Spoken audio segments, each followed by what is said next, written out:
We're going to look at two chapters together this morning, 1 Samuel 5 and 1 Samuel 6. And to get a feel for what's going on here, just have a look at the closing question at the end of chapter 6. It's in verse 20.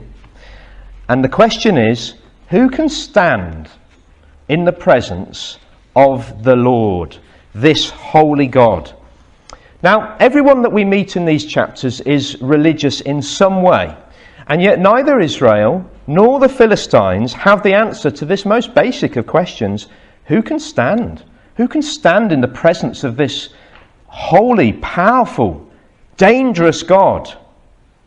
Now, obviously the specific events of these chapters are unique and unrepeatable, and they are also pre-cross. As New Testament believers, we know the answer to this question, don't we? Only the one who is truly holy can stand before the holy God, and that was uniquely true of Jesus.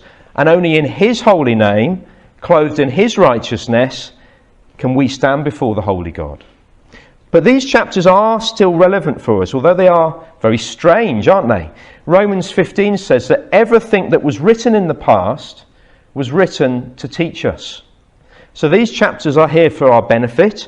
They reveal, I think, the unchanging holiness of the God that we worship. They challenge our often wrong assumptions and attitudes towards him, and they teach us about the way he operates in our world. So what happens? Well, if you remember, at the end of chapter 4, we've got a nation on the verge of collapse. In the space of a couple of days, Israel has suffered two calamitous defeats on the battlefield. She's lost her spiritual leadership. Eli and his two sons have been killed. And she has lost the Ark of God, the symbol of God's revelation, salvation and presence. It's been captured. Israel had entered the battlefield very confidently, thinking that the ark, if you like, was their lucky charm, their magic bullet. If you like, Israel believed that God was a very small God at their beck and call, their Aladdin in the lamp, or their Aladdin in the ark. And God had made it clear that he could not be controlled and manipulated like that. And the Philistines had defeated Israel and they captured the ark. And with Israel reeling, the Philistines return home to the west coast of Canaan, triumphant, because as far as they're concerned, they haven't merely defeated Israel. They've defeated Israel's God. They've got the ark. Their trophy is a symbol of their victory. They take it into their chief city of Ashdod, right on the coast, and they put it on display in Dagon's temple. Now, Dagon was the god of crop fertility. He was worshipped widely across the Near East in those days. And as far as the Philistines were concerned, Dagon had just come out on top over Israel's God. 1-0 Dagon. You see, the Philistines were very religious people. It's an interesting thought, but you didn't get atheists in the ancient world. The Philistines knew that things didn't just happen, that there was more to life than just the physical and the material. But they didn't know the Holy One. They thought Israel's God was just one of many, a small local God, easily defeated, a God who couldn't do anything once he was taken out of Israel. A bit like your mobile phone not working when you sort of go out of range. And it's no different in our day, because there are a lot of religious people, spiritual people in our society. The Bible says that God has put eternity in men's hearts, which means that people know deep down that there is something more. There's something more to life than just the physical and just the material. And there's also an instinct within them to worship someone or something. But they don't know the Holy God. They don't know Jesus. And so their spiritual desires are misdirected. So they're very interested in Ouija boards and fortune telling and tarot cards and horoscopes and so on. And they'll practice yoga and meditation and mindfulness. And they'll construct all sorts of other gods to worship, the gods of football and whatever. Small gods, money, fame. And if they show any interest in God, it's in a vague, sort of mystical kind of God, a life force up there somewhere. Not the holy and unique God who created us and who owns us. Not that God. But as Romans 1 makes clear to us, nobody in this world can ever stand in front of the judgment seat one day and say, oh, well, I've got a legitimate excuse why I never surrendered to you, God. Because God is a God who reveals himself to his creatures through the testimony of creation, through the conscience he's put in our hearts. And we're left without excuse. And here, God is going to leave the Philistines without any excuse, because he's going to reveal himself unmistakably to them. That he's an active God, that he's a living God, that he's real, that he's supreme, and that their victory over Israel was not a victory over him. So, what happens? Well, the Ark of God goes straight into Dagon's temple, where the Philistines, no doubt, intend it to stand forever as a symbol of Dagon's superiority. And yet, what do we find? Well, that superiority doesn't even last 24 hours. Because when the people of Ashdod rise early the next morning and dutifully enter the temple to worship as usual, what do they find? Dagon. He's fallen over. He's on his face before the ark of the Lord. Now, it was probably just an accident. There was perhaps a heavy gust of wind in the night. Maybe a pigeon got into the temple. You know what pigeons are like. And knocked Dagon off his perch. So we'll right Dagon. We'll put him back. That's it. He's there. He's in position. Everything's fine. But the following morning, when the people of Ashdod re-enter the temple, what do they find? Dagon, prostrate before the altar. In fact, this time it's worse. In ancient warfare, it wasn't unusual for the victorious person to decapitate their enemy. And to their horror, the Philistines realised that Dagon's hands and head have been cut off. It's very, very clear that Dagon has been utterly defeated. He has been struck down. He's been deposed. And not in Israel, but on home turf. This is a home defeat. In his own temple, without an Israelite in sight. And perhaps the suspicion begins to dawn very faintly in the minds of these very religious people that this God is more powerful than our God. This is a power that we've not known before. And what is perhaps only a faint suspicion soon sharpens in focus, because we're told that the Lord's hand was heavy upon the people of Ashdod and its vicinity. He brought devastation upon them and afflicted them with tumours. Now, it may be that the Lord sent some kind of bubonic plague, which was a disease particularly common in coastal regions. It was spread by rats from ships. And in fact, if you look at verse 5 of chapter 6, it speaks of the rats that are destroying the country.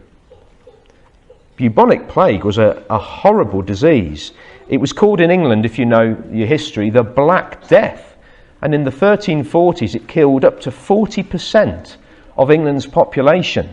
So this was a devastating disease for the people of Ashdod. And suddenly, that lurking suspicion sharpens in focus, and they say, the ark of God must not stay here with us, because his hand is heavy upon us and upon Dagon our God. There's a lot of irony here. Dagon's hands have been cut off, and yet the Lord's hand is very active and very heavy. And that's a crucial word. Do you remember we were told at the end of chapter 4 that the glory had departed from Israel? And according to scholars, the Hebrew word translated into our English as glory has the root meaning of weight or heaviness. There's a weightiness, in other words, to God. His true worth, his true value is so weighty it's infinite. You couldn't weigh him if you wanted to. The scales would collapse. No human scale of measurement exists to measure God and his greatness. God is vast, he's huge. Now, the Israelites were mistaken if they thought that God could simply be reduced into this little box. Oh, that's the God of the ark. But the Philistines were also mistaken if they thought God was just a local God, less powerful when out of range. And now the Philistines are starting to realise their mistake. And they're starting to feel the weight of God's hand upon them. And in a panic, they have the ark moved to Gath, 12 miles east. But the problems of Ashdod reoccur in Gath. And obviously the Philistines and the people of Gath weren't very sophisticated. They'd never heard about lockdowns or 2-metre distancing or the efficacy of face masks. And so they panic and they send the ark north to Ekron. But the people of Ekron aren't stupid, and when the ark arrives, they immediately cry for its immediate removal.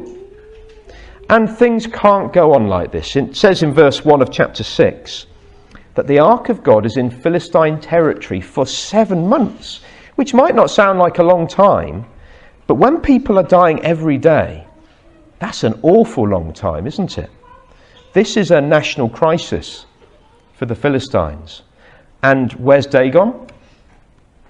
He's nowhere to be seen.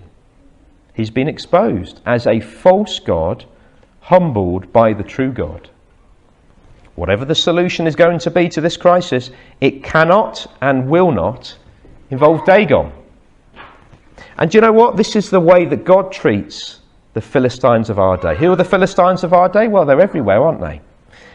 Everywhere in our Western society, from our politicians to our media celebrities to our philosophers, perhaps to our neighbours and our work colleagues, perhaps even our friends and family. People who think that we've never been as sophisticated and clever as a human race as we are today. People who think that our culture in the West reigns supreme. People who reinterpret and write off the past as, oh, well, they were just ignorant people who were racist and nasty. They got it all wrong. People with eternity in their hearts, and yet people who suppress that truth. People who won't submit to God. People who will worship instead their own false gods, the gods of our culture. And guess what? God's holy. He will not tolerate any other gods. The Bible calls God a jealous God, and that doesn't mean jealousy in the sinful, petty, insecure way that we can be jealous, but in the sense that he won't share what's rightfully his. He is rightfully entitled to the full devotion and worship of the creatures that he has made. And for gods of wood and stone and flesh and blood to receive that honour and worship, it's an insult to him. And therefore, every day that goes by in this world, God is in the process of overturning these false gods, these symbols of human arrogance. He's done it before, and he does it again. He does it today, and he will do so again.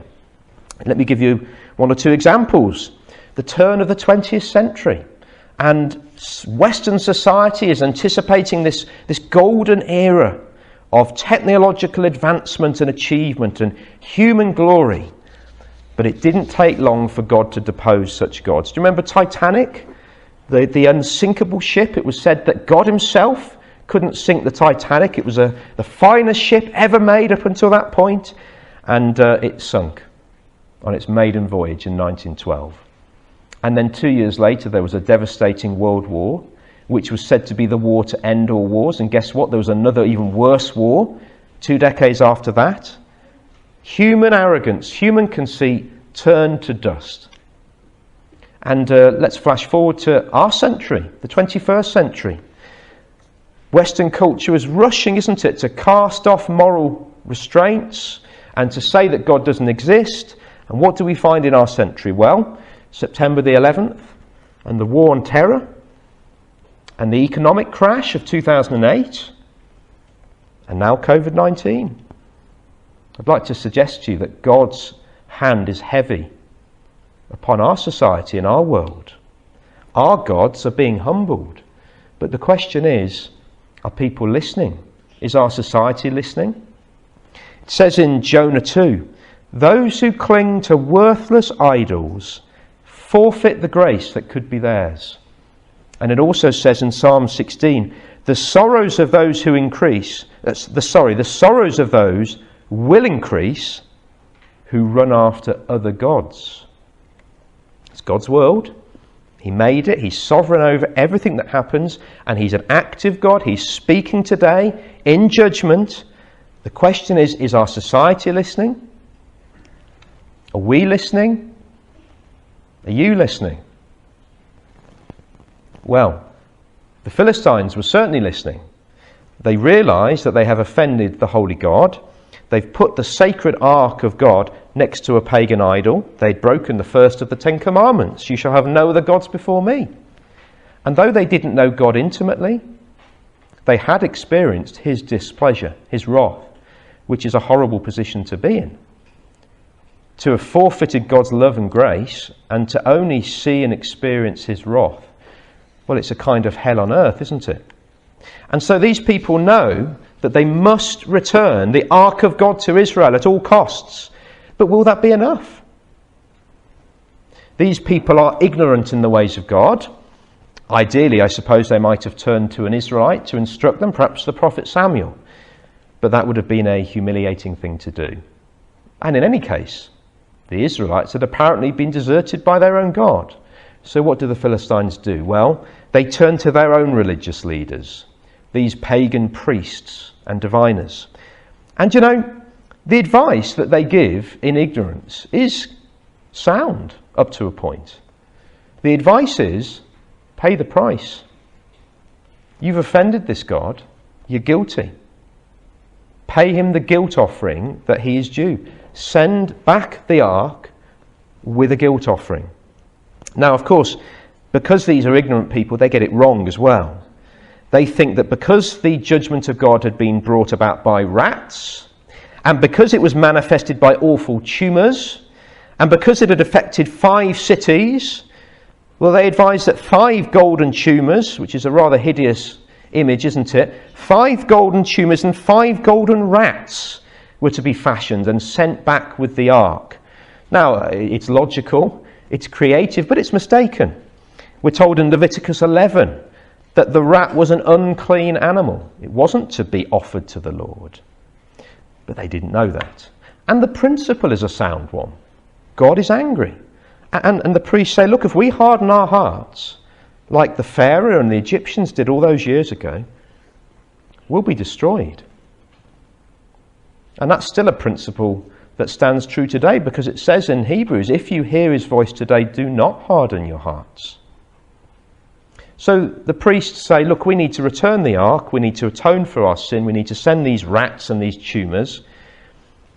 There is a sense in which, even after everything that has happened, these Philistines still can't quite bring themselves to believe that this is God's doing.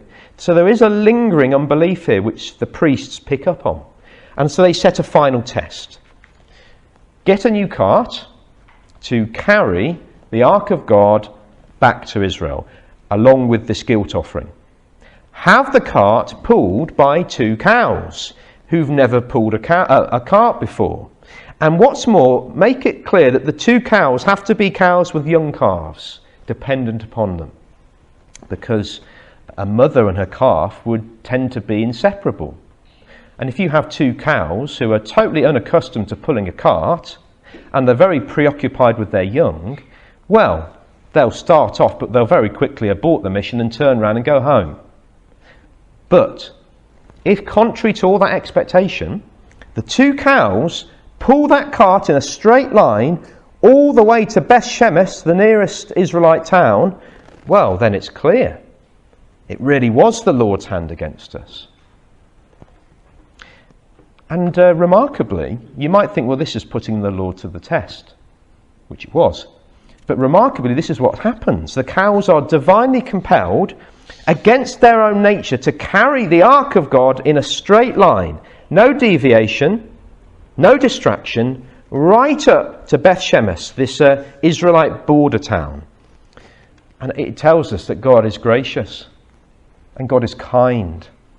I think there's something beautiful about the way he graciously accommodates the Philistines' superstitious, ignorant unbelief. Not because he has to, but because he loves even these people.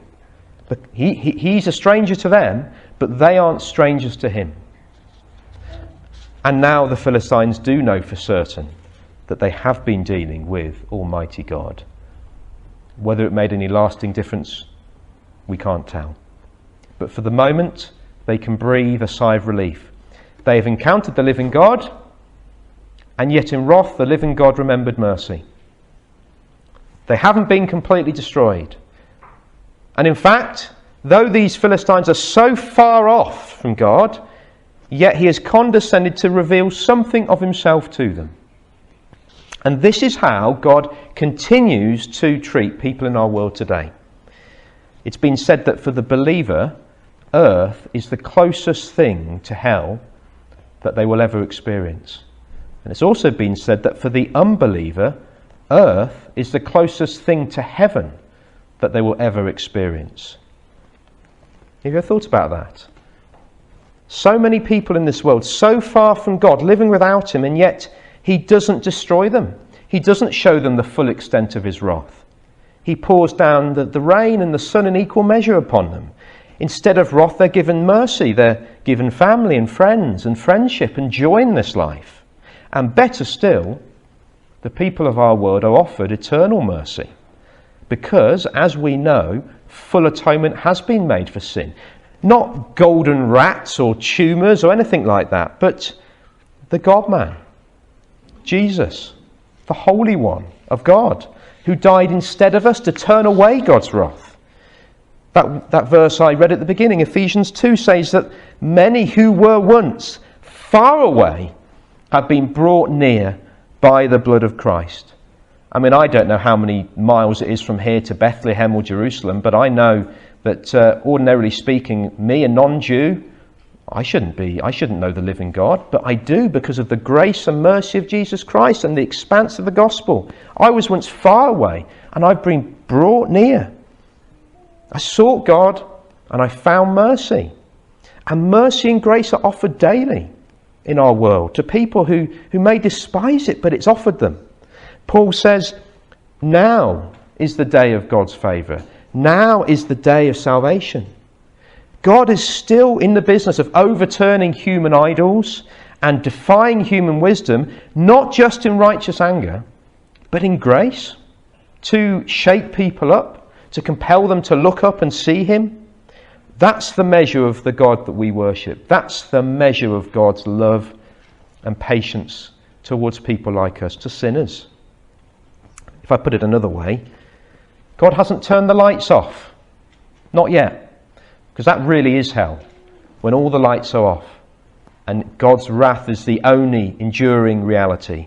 But God has left some lights on in our world, hasn't he? Creation declares his glory, yes. And he's set eternity in men's hearts, yes. But also he's left his church, his light to the nations, to shine for him, to point the way to Jesus. Now, sadly, sometimes the church doesn't do what it should be doing. And sometimes as Christians we have to look at ourselves and think, are we really shining for Jesus? Are we really pointing people to him? But the church is an act of grace for this world. But the day is coming when all those lights will be switched off and the end will come, but not yet. Today is the gospel day still. And we must thank God for the gospel and for the light of Jesus. The God who can even save Philistines. He can even save you and me.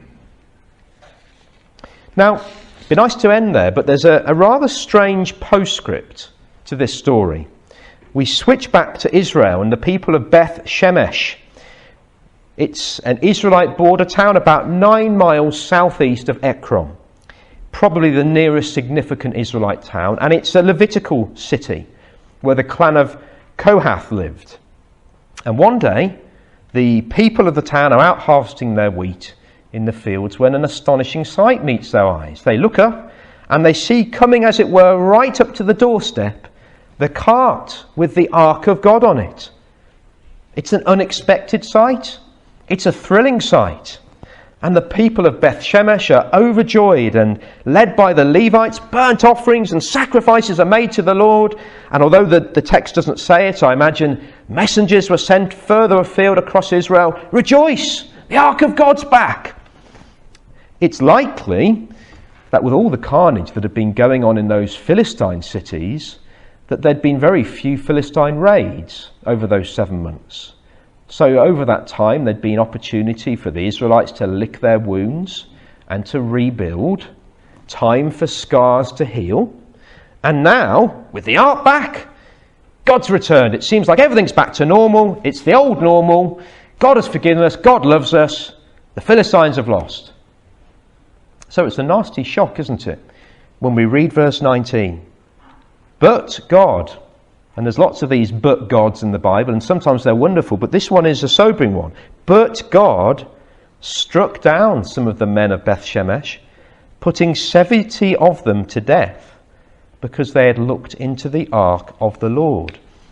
And if you've got a Bible, you may notice a little footnote next to 70, which says that many of the ancient manuscripts say 50,070.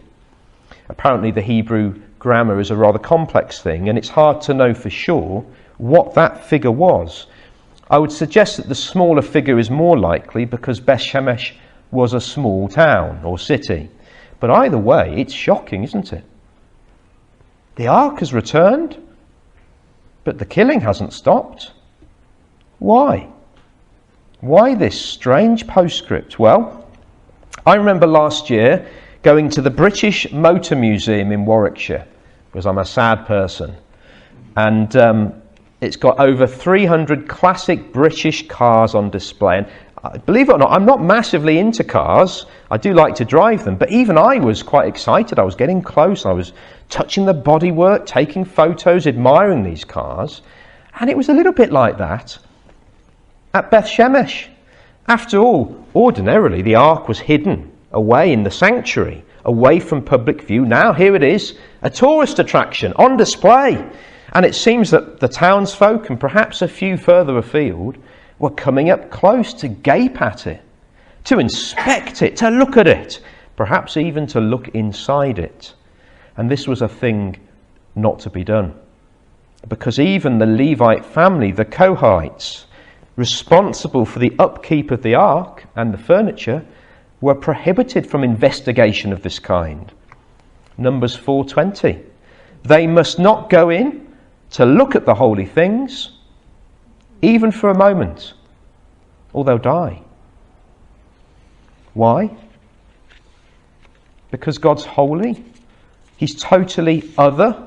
He's uniquely apart. He's separate. He's God, the only one of his kind, never born, always existing, all sufficient, all knowing, ever present in all places at all times, never surprised, never caught off guard, never defeated, never wrong, always perfect, always sinless, never evil. He's holy. And that means that his things are holy too. In Psalm 24, heaven is referred to as his most holy place, a place not to be taken lightly. And the Ark of the Covenant was ordinarily situated in the inner sanctum of the tabernacle, a place called the most holy place. God is holy, his presence is holy, his things are holy, and we're unholy people in and of ourselves. God is not to be treated lightly. His things are not to be treated lightly. And sadly, I'm afraid, Israel were an example of a church not doing its job. They were meant to be a light to the nations, and they were treating God lightly. That was why the glory had departed in the first place. They'd forsaken the worship of the true God. They were doing what was right in their own eyes. And God had been reduced to the God of the box. And that box, the Ark of the Covenant, had become a kind of magic box, a lucky charm for the Israelites. And so understandably, when it returns, it's big news and people get very excited and it's all plastered over Twitter and Facebook. The Ark's back. It doesn't seem like they were that excited about God, but just about the box, because they'd reduced God to a small God in a box at their beck and call. And so as they crowded around that ark and they got up close to touch it and they gaped at it and they peered at it, they were forgetting whose ark it was and what it really represented and why it had been captured in the first place. And I think this is a lesson for us as we finish, that there is a lot of casual Christianity today. And I think we've lost our right awe and wonder of God. We're privileged people, far more privileged than Israel. If you like, in Old Testament terms, we are all priests if we're Christians. We're priests serving in the temple of Christ, and we know the living God intimately through faith in Jesus' name. Moses couldn't even look at God or he would have died, but we can see God in the person of Jesus, and it's wonderful, isn't it? And yet, is it a wonder to us? Sad to say, familiarity can breed contempt. And like Israel, we can become overly familiar, and we think we can control God and we can manipulate him, and he's there whenever we want him, and when we want to ignore him, we will. And we lack reverence and awe for this holy God. As C.S. Lewis famously said of Aslan the lion in the Chronicles of Narnia, he's not a tame lion. And God isn't tame. He's not a domesticated pet. He's not to be taken lightly, even though we live in the light of Calvary. Privilege is no excuse for trivializing God, for taking his name in vain, for joking about him and so on. God is not your mate, there to help you when you send up an SOS in prayer. He's not just a God entirely at your disposal whenever you snap your fingers. You're not the centre of your world. That kind of a God, and it's a God that is worshipped in many churches today, it's a false God. It's just as false as Dagon. And if that's our God, we can know from Scripture that the true God will overturn him, because the true God will suffer no rivals and tolerate no false gods. And we need to be reminded, I think, from these chapters, these strange chapters, that God is the centre of this universe, not us. The holy, unchanging Creator God. It is wonderful, isn't it, that in a dark world, it's possible to know him, and it's even more wonderful if you personally know him because you trusted in his Son. But don't lose sight of the wonder of that. Let's not forget how great our sin is, how inherently unholy we are in ourselves. And let's never forget how much greater than our sin our redemption is. And let's be filled with love, yes, but also awe for this awesome God, so far beyond us, so mighty he could end us in a second, and yet a God who has redeemed us and who loves us. Let's be filled with awe and wonder for this wonderful God.